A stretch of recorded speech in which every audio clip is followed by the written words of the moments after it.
You're now listening to Gradually Speaking. He started coding at age 9 and hasn't stopped building since. From creating AR powered robots to launching a study app used by over 1,000 students. He's a self taught innovator, turning bold ideas into real world impact. A brilliant blend of curiosity, code, and community is powering one of the most exciting young tech minds. Ladies and gentlemen, Olusanya Todd. So, hey man, I Hi. I'm so excited for this conversation. Yeah, You I am started too. programming at 9 years old. What sparked your curiosity for tech so early? Tech, well, okay, before tech, I always loved to build things. So the only toys I really had were like puzzles when I was a kid. So I would build puzzles and then I would get like science kits, maybe like circuit kits and whatever. But at 9 or 8 or around there, I got a book coding for kids and it taught coding in Scratch and Python. And I think that was what opened the floodgates for me in terms of tech and really loving to build things in tech and make things that whatever you imagine, you can build it if you just know how and know the right code to do it. Absolutely, man. And especially like at such a young age when your mind is still developing, this is a really good skill to pick up because, like, as you know, coding takes so much time, right? That's, I mean, I know there are so many resources available online, but it takes a lot of efforts and a lot of reps to kind of get that right. Yeah, What's one project from your early years that you still think about and why? from my early years, it may surprise you, but it's not even a tech project. It's these Pokemon card holders that I used to make. And I actually have a video on YouTube somewhere about it where I'm like what, like 5 probably, and I'm cutting up these pieces of paper and coloring them and sticking them together. And I would say it stays in the back of my mind because it was one of the first memories I have of creating something and then trying to sell it and actually wanting people to have it and need it because it's something that like I found so useful. I was like, this is so fun. I love creating this, and I also love trying to get other people to buy it. And that was my first kind of project where those two things intersected, building something and trying to sell it. Right. So a lot of your early projects involve problem solving, right? You saw Mhm, a problem, like you talked about like Pokemon cards and how mhm, you found a way to organize them. The problem was they were not organized, right? So you built a solution. Yeah, That basically, yeah. that's how your mind worked. So you have also built tools like the student helper, which was used by over 1,000 students. What inspired you to solve that problem? The student helper was a solution to a problem that I had. So, as some context, I was writing CSEC exams. Those are the Caribbean Secondary Examination Certificate or something like that, right? It's O levels. So it's the Caribbean equivalent of the British system of schooling, of exams. So I was writing those exams, and I always took school very like seriously. But I enjoyed it. I love school. I love doing uh exams and writing stuff. So I was into it. It wasn't like a pressure on me, right? I genuinely like school. But I did put a pressure on myself and I suffered from anxiety and stress in trying to, okay, I want to do good in these exams. but a lot of the times I wouldn't know if I was prepared for the exam, or a lot of the times I would not know if I covered everything. That was the main thing that I know sometimes I would sit in an exam, I feel I'm so prepared, and then I go to write it, and there's a question that I'm just blanking on because that was the one thing I didn't study. And just knowing that that could happen caused me a lot of stress, caused me a lot of anxiety. So I decided to build a data-driven solution for myself.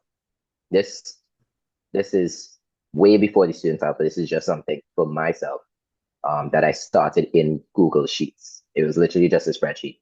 And so what I did was I designed a study system that cataloged exam questions by topic. And so after writing a couple of past papers, I had data on how well I performed across the syllabus.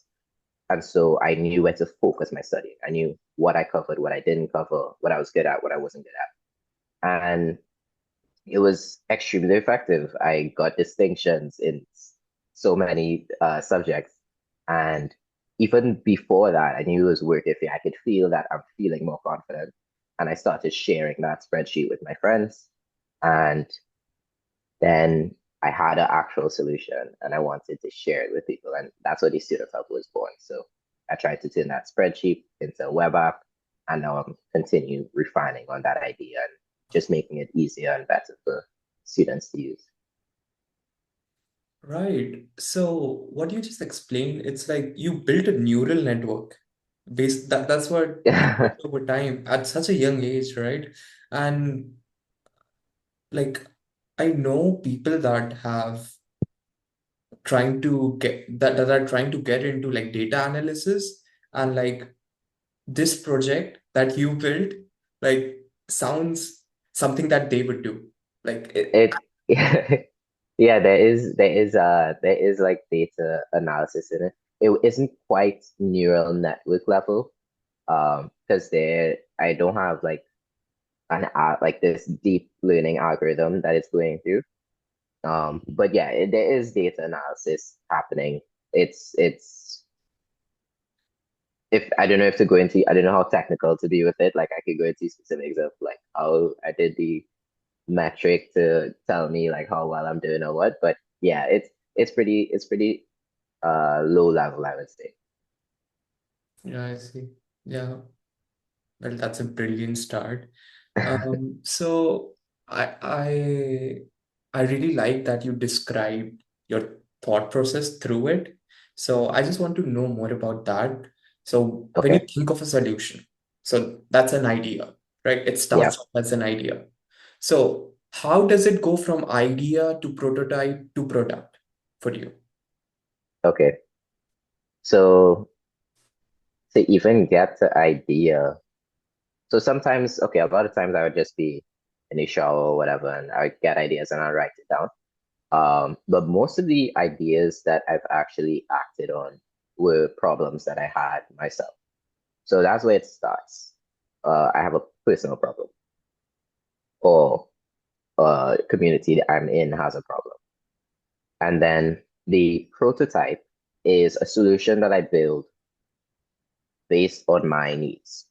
I see, okay, this is the problem. This is what would fix it for me. I research if necessary. YouTube, the internet is such a great resource. I would YouTube, okay, what do I need to skill up on? What programming language do I need to learn? What framework do I need to learn? Okay, boom, bam. And then I would build a prototype for myself. And then it's about, okay, if it works, if it's effective, can I scale this? And that's the skill I'm currently learning and working on. Can I build and refine my prototype into like a production solution that I can then share and market and sell and all that stuff, you know what I mean? So it starts with a problem and then research to actually build a prototype. YouTube is a really good resource. The internet in general is just a really good resource, especially if you want to build something app based. It's almost free depending on the resources you have access to if you have a computer with an internet connection. Other than that, the barrier for entry is zero. And then you build that solution, and I'm currently at that last step where I'm trying to scale it for production. Absolutely. And like it takes time, and there's also a lot of self-doubt involved in it, right? Hmm. Because you don't know if it's gonna do if it's worth it, if it's not. Yeah. So what does resilience mean to you? Oh boy, resilience. I would say resilience to me is a thing that I struggle with. It's hard. It's hard. There is the self-doubt. Um, I would say it's, I would say I'm still learning what it is. I believe resilience is knowing that perfect balance of sticking it out. Because if you get knocked down because there's some problem or something doesn't go according to plan, and you just give up, then okay, that's the obvious. You're not resilient because you just gave up because of maybe it was a minor inconvenience. I've had problems a lot. I've had projects a lot of the time where I can build all the technical stuff, and then when it comes to selling or convincing a partner or getting it into customers' hands, that's where I struggle, right? And I'm now starting to learn that, develop that skill, especially with the best startup competition that the mentors there. It was incredible. Um, so a lot of times my projects have fallen flat or gone on the back burner just because I couldn't get past the prototype stage. And I would move on to some other project. I would say in those instances, resilience would have been to essentially keep going. And it's hard to say. It's hard because I think I'm still finding the solution. Because I can tell you the answer for resilience when it comes to a technical building thing. When the product that you have in your mind and the product that you've made in front of you doesn't match, I can tell you, okay, you just have to keep building, right? You just have to keep iterating. You have to just just if the plan doesn't work, just make a new plan because the only way you're going to make progress is doing something instead of thinking, oh, I should have done this. That I can tell you that is resilience in terms of building something. In terms of selling something, I'm still learning that myself. And there were times where it felt almost impossible because I didn't know selling was like a skill that I could learn. I thought it was just like a talent. I thought it was just something that you either had or you didn't. And so I'd build this thing. I would finish a product. It looks good. It works. And I just can't get it anywhere because, oh, I don't have that knack. I don't know how to convince people. I don't know how to get people on my side. And it's frustrating not knowing what you don't know. Um, so maybe just talking to people, just learning more, getting more exposure and experience, get a mentor to get you somewhere. Just do something to get you somewhere instead of staying where you are and thinking, oh, this is the end of the world. You know what I mean? Sorry, that was a bit of a long answer. No, absolutely. That was really insightful, right?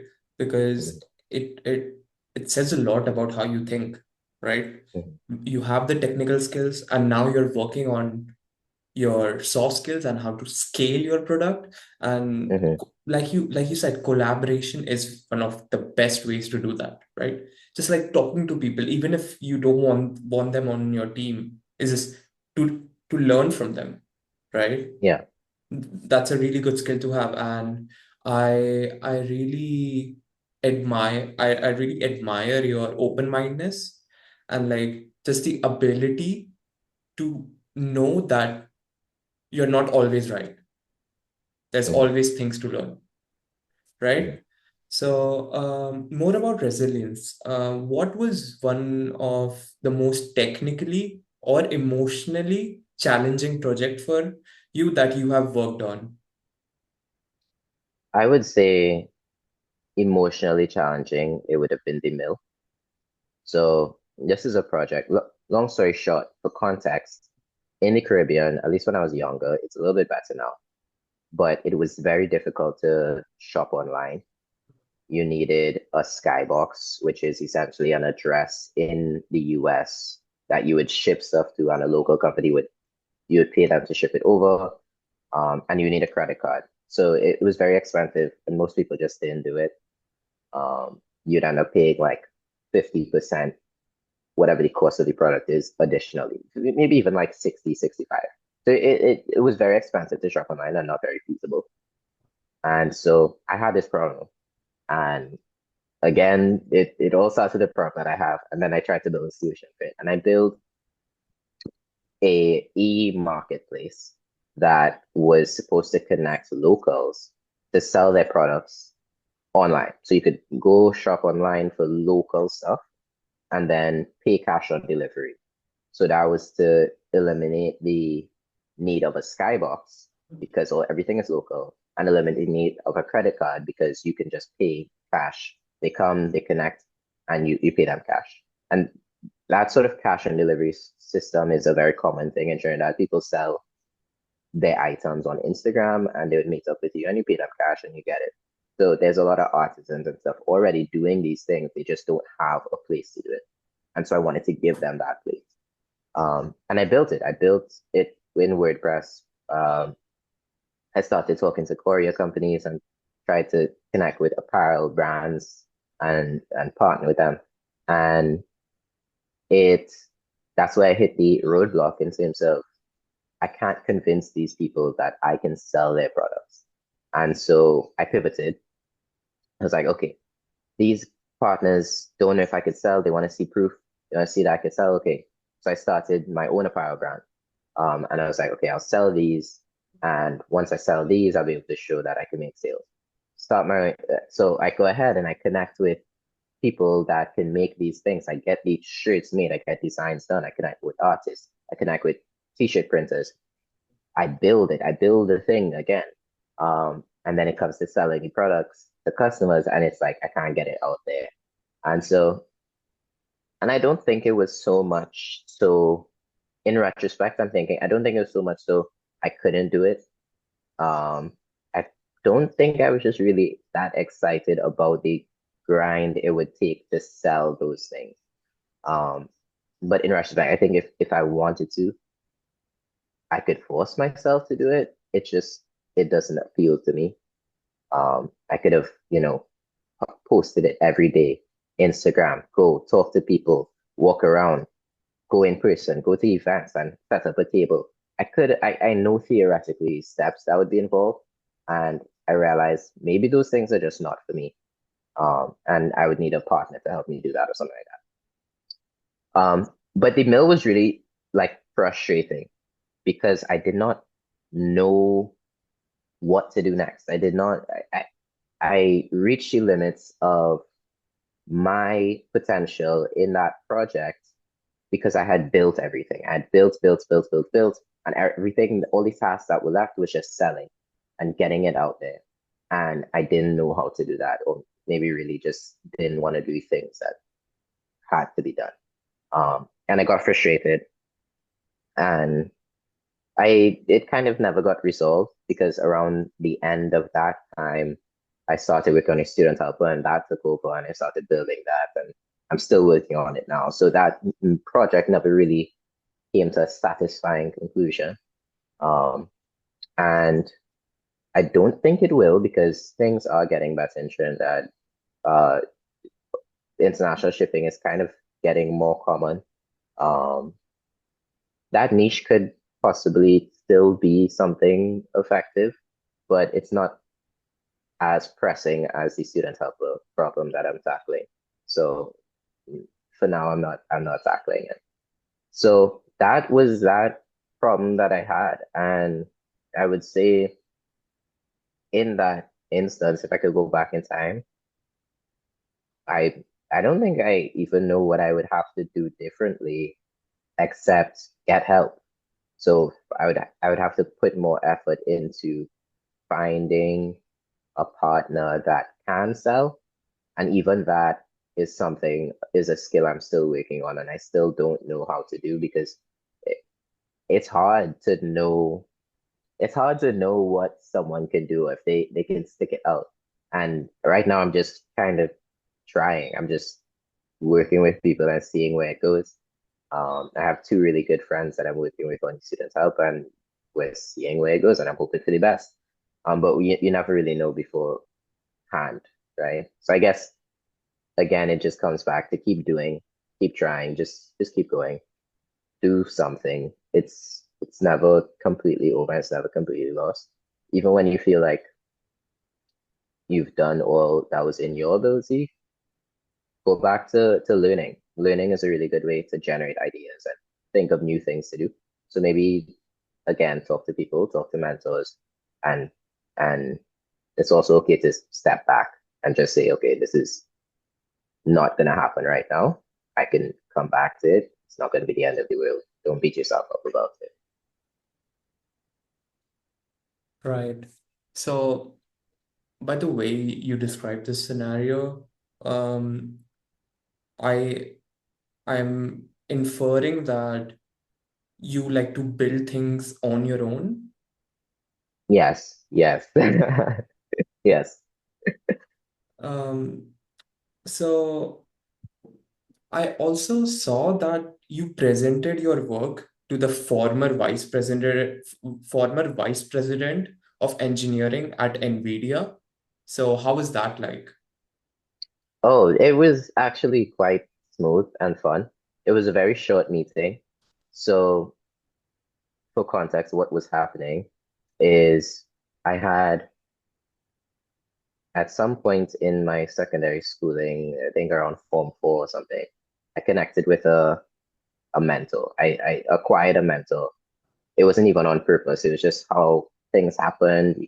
You talk to people, and he kind of adopted me as his apprentice, and we would do projects together.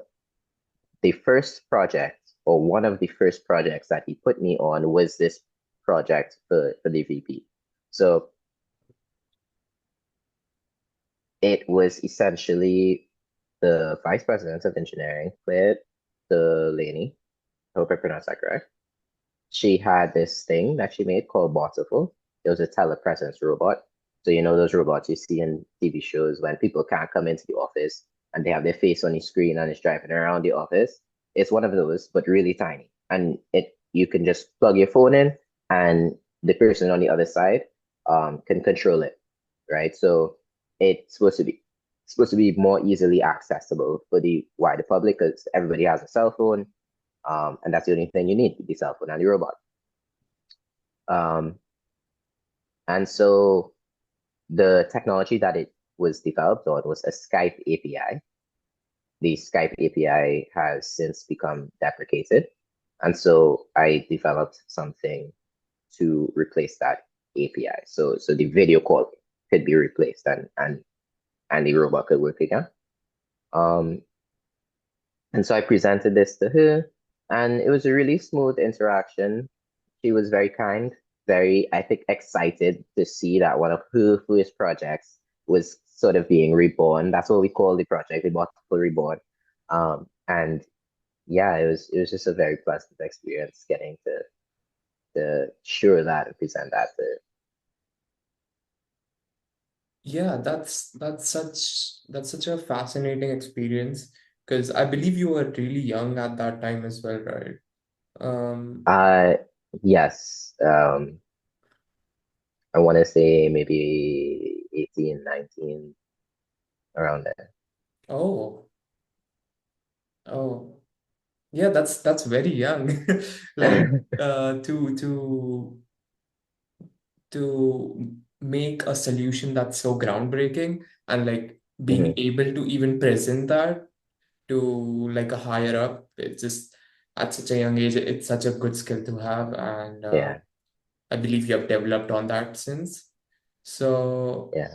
can you explain a robotics project that you're especially proud of, apart from the one that you presented to the vice president of NVIDIA? Um, Yeah, sure. It may not be the it's a project that surrounds robotics. My most the project that I'm most proud of would be the kids robotics camp. So Mhm. I always love the idea of robots, building robots, and I found them so fascinating. And again, it was one of those things that felt impossible to get into or understand before I actually eventually came across understanding it. It's like before you're in the club, you don't really, and you're looking in, it seems like this big impossible task. And that kind of left robotics as this high in the sky dream for me. But then once I actually learned how to do robotics, I was like, this is not that hard. Like these, at least for my brain, I could have understood this. Like it's mostly math. It's mostly it's logic. It's okay, so this is a microcomputer. It takes instructions and it can take input from sensors, do some sort of calculation with those inputs, and it can use those calculations, use those results, use those numbers that you get from those inputs that you process to affect outputs in a certain way. And you have a bunch of options for inputs, you have a bunch of options for outputs. These things plug and play. That's robotics. That is A to Z of robotics. I can't think of anything uh more that you could mention that does not cover and is in robotics. Motors, light sensors, everything is in that. Yes, of course, you have the chassis that you put the electronics in, but okay, all right. Um, and so I had this feeling like if someone just explained this to me when I was a kid, I could have been building robots so much longer ago.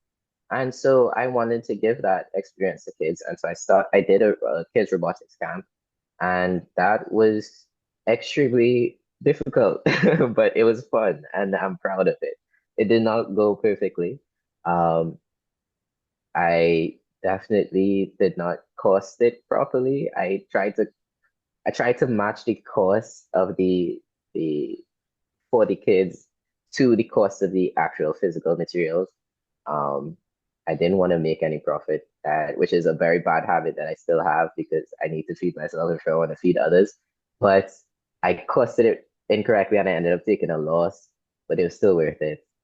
Um, and yeah, I think I learned a lot from that, even though it wasn't a raging success. I didn't have millions of kids coming every year to do my thing. I didn't do it every summer. It was just one summer. And things did not go perfectly according to plan, but I'm still very proud of that robotics project. Wow, that willingness to just inspire people, regardless of your if you're making money out of it or not, is just, I believe, something everyone should have because Yeah, uh, there are so many problems in this world, and if everyone would be willing to just share their skills yeah, um, without thinking more of it, that would be amazing. And we need more people like you. That's what I'm trying to say.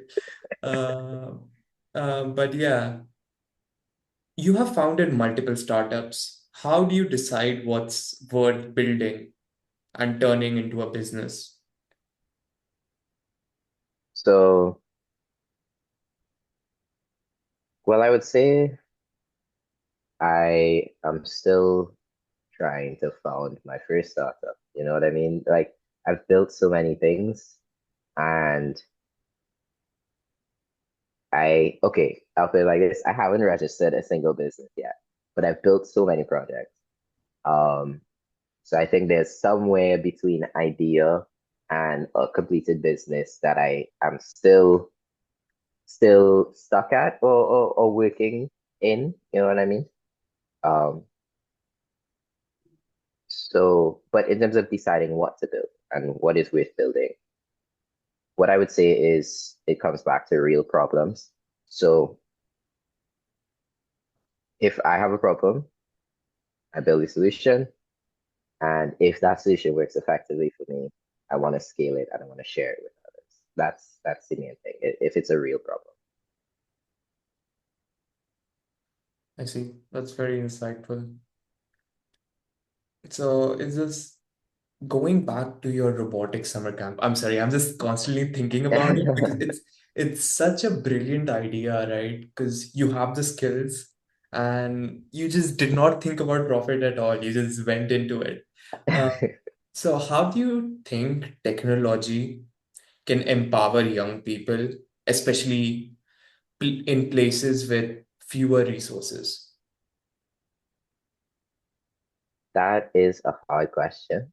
Mhm. Um, because I mean, there's so many levels to fewer resources.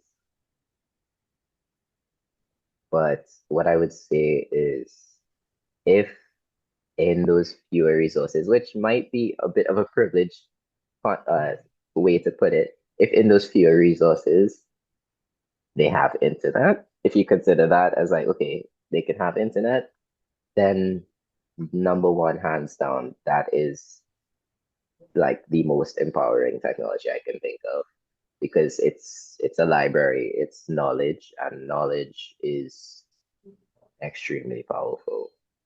Um, so yeah, if nothing else, I know it's kind of, maybe a bit privileged to say, oh, free your resources, oh, there, give them internet. But so that's why I say it's a hard question because I don't know what level of resources you're talking about. And depending, I would have to change my answer or what the context is. But yeah, So, if they have internet, that's okay, yeah, yeah. yeah. Well, definitely, I would say the internet is one of the most empowering things.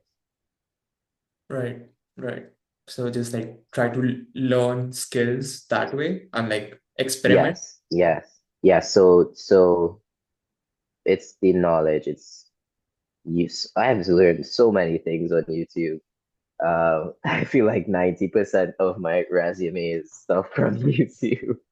Um, but yeah, so the internet, it's the knowledge, the getting the the things to learn, and there is a direct application of the things that you learn. So like you can learn how to use Unity. You can learn how to code Python. You can learn all these things.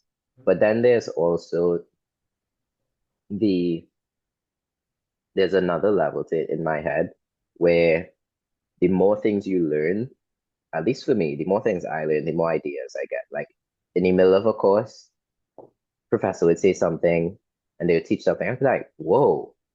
And like I go home that day and I'm just thinking about like, wait, so what if you did this thing with that and da da da da?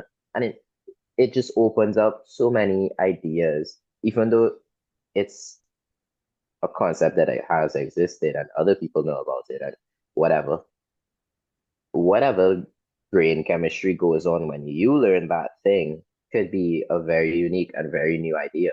Whatever combination of things you've learned in the past. So I think there's a lot of power in learning new things, both in the direct application, but also in the ideas that can come of it.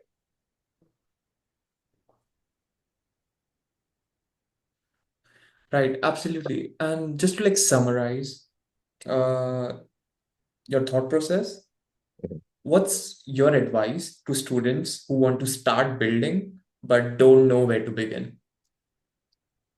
A problem. If you don't have a problem, you are very lucky, which is it, but also a bit unlucky. But yeah, I would say definitely, at least for me, the most, I guess that's the theme of this video, uh, problems. The the thing that gets me to get out of my bed, doom scrolling and watching YouTube videos about other people building cool stuff is when it gets to the point where I have a problem and I'm like, oh my gosh, I didn't. Let me just fix it, you know? And so I think it's a bit of a privilege to have a problem because if you use that, that can drive you, right? At least for me. Now, once you have a problem, where do you go with that? What's the next step? How do you start building? I would say learning just a tiny bit on the internet. I know I've said the internet is very empowering and YouTube is great.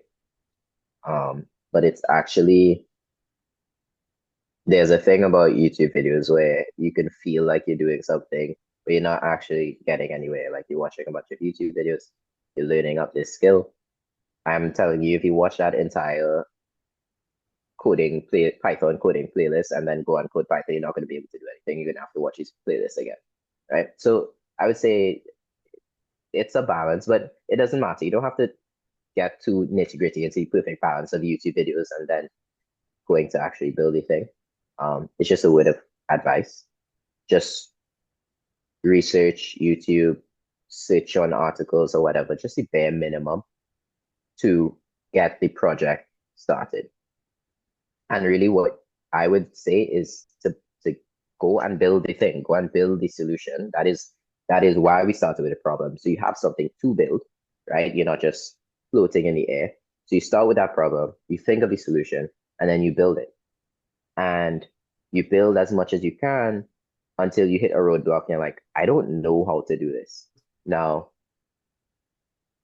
if that roadblock is at the very start, of course, you just start with YouTube. You learn, okay, how do I even start a project? How do I even start a Python project? How do I even start a React project? And you just watch that much, how to start the project, the bare fundamentals. You're like, okay, I have the fundamentals. Forget the rest of the players. Go and build, build and build and build until you reach a point where like, I don't know how to connect to an API. Go and watch the API video. So, I think you'd save a lot of time if you build first, learn second. Um, but yeah, start with the problem, build it, learn where necessary. Um, but I also kind of want to talk on maybe what I would do if I didn't have a problem, because I think there's creativity in coming up with in identifying problems. Like I may take that for granted, and it may be a skill that others don't have. So, hmm, if I could give advice for identifying problems, that very first step, I would say if you can't do anything else, I would say learn. Um,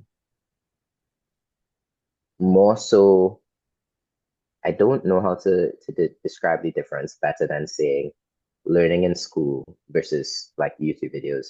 There's something about when I learn from a course. This is all anecdotal. I don't know if it's proven. It's just my advice that I could give you. But for me, there's something about learning from a course versus watching something on YouTube that when I'm watching something on YouTube, I feel like I'm learning and I'm seeing this guy doing all this cool stuff and he builds this really cool rocket. He builds this really cool thing. Um, but usually those videos, you learn the process of how he builds his very specific idea and not a more general sort of theory. I think it's better to learn theory. And that's where you can spawn your own ideas from. I think it's really hard to build an idea off of someone's, like if it's a very specific project. Um, it may very well be possible to learn theory on YouTube. It's just the type of videos that I associate with YouTube are like project based. Like I built this thing. Um, but if you can find like a course or whatever, on YouTube, sure, whatever. But that school, that knowledge that you learn in school, I think is automatically like theory based. Like you learn, it's boring, but a lot of times it can spark ideas. It can help you identify problems. Even the course itself may have problems. Like it may not even be the course itself, but like you just don't like how you can't hear the professor because you're sitting in the back of the class. So that is a problem. Go and solve it. Um, so if you can't identify problems, I would say learn. It may help come up with ideas, and as well as maybe put yourself in just a lot of different areas and do a lot of different things. Volunteer to, if you're in university, volunteer to research with a professor or at whatever career you're interested in, volunteer in that area because a lot of times you will there will be something that is not perfect. And you have to learn to pick up on those cues that there is a problem. There are these cues that tell you there's a problem. For example, I volunteered to do research with Professor Solomon, and I was just identifying problems. So they have this. Sorry, I'm answering really long, but I just want to like I feel like this is something that a skill that people should have.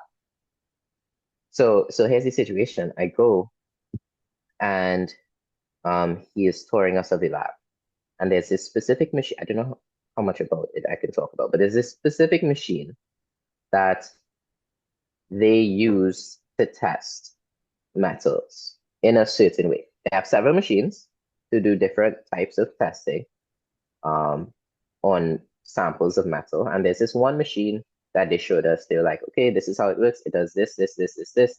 And this thing, it, it there were two problems with this thing. And how they spoke about it was, okay, we can't do I think they were like, we can't do several runs or these wires keep getting tangled up or um this thing the piece there were two main problems. The piece that we need to operate this, it's disposable because it breaks, right? So we have to throw it away and we have to use a new one. So all of these tiny things, the wires getting tangled, the thing breaking and being disposable, they're areas where I was like, oh, they need something to keep the wires untangled. They need something reusable so it's cheaper. It, I don't know what exactly is like going on in my head, but I feel like there's cues so things aren't perfect. And so the more areas you put yourself in and you ask yourself, how could this be better? You may clue yourself into your first problem that you could solve. Got it. So I believe you beautifully summarized everything. Uh, what I could infer from that is a lot of there's a creativity, a type of creativity that that comes with finding problems, right? Mhm. And you can find these problems by learning new skills, firstly, and Yeah, secondly, just like putting more reps in those skills, like experience by experience, yeah, because you need to know how something works right to know how it does not work right, right? yeah, yeah. So yeah, amazing summary. I really enjoyed that. Now I want to ask you, what's next for you? Like, Next, um, I'm still working on the student helper. mm-hmm, I I'm trying to, excuse me, I'm trying to refine it and package it in a way that it can scale throughout the Caribbean and potentially to other regions where they do that similar O level, A level exam. So that's what I'm currently working on. In terms of the problem that I solve after that, I can't say. I mm-hmm. have a journal. Do I have a name? I have a journal. I have several journals that are full with ideas, and I probably not build any of them, and I'll build the next problem that I have facing me. Um, so yeah, whatever the next problem that is annoying me, that will be the next thing I build. That's amazing.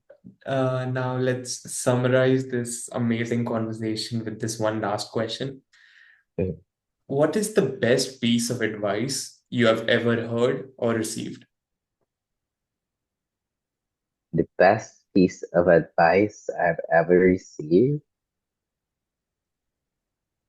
I would say the best, at least one of the more recent ones, um, would be that nerves and excitement feel the same. It was from Imam at the best startup experience. And I was, I thought I was nervous. My my stomach was queasy.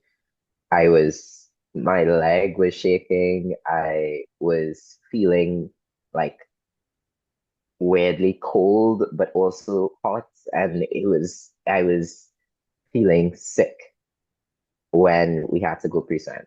It was even worse when we had to go present for the final round. And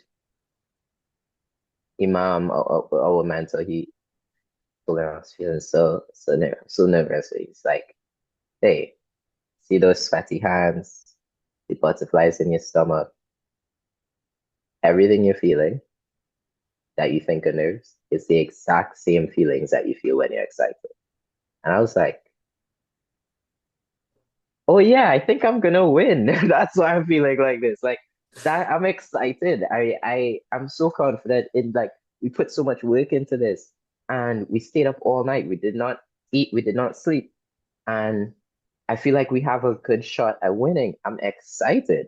And that, I mean, I still felt the same way, but it's just how he helped me reframe my state of mind. I guess made it a bit more culpable and almost addictive. Like nerves may be something you want to stay away from, right? Like oh my gosh, if I feel like if he didn't tell me that, I would have associated that experience of the best startup and the competition as something that, oh, I had a lot of fun building the thing and I'm glad that we won. But man, I was so nervous. I don't know if I could put myself through that stress again. But that's not how I think about it. I think about it like, wow, it's like a good movie. It's like a thriller. Like it was suspense and I was excited for the ending. And I want to do that. I want to enter more competitions. I want to feel that again. And but it was the exact same feelings. I felt so sick. My hands were sweaty, my legs were shaking, but I want to do it again. That's amazing. Yeah, I mean, yeah, Imam is great. I had him Yeah, I had him on my last episode. So yeah, yeah, he's really good at sharing insight and yeah, really making you feel good. So yeah, yeah. He's good. He's good. all right, man. It was a pleasure to have this conversation with you. I am Thank you really for looking having me. forward to the things you do, and I, I'm more than eager to have you back when you scale student helper. We can talk about it. So thank you very much. Yeah, I'm just Thank gonna you. Thank stop you it. for your time.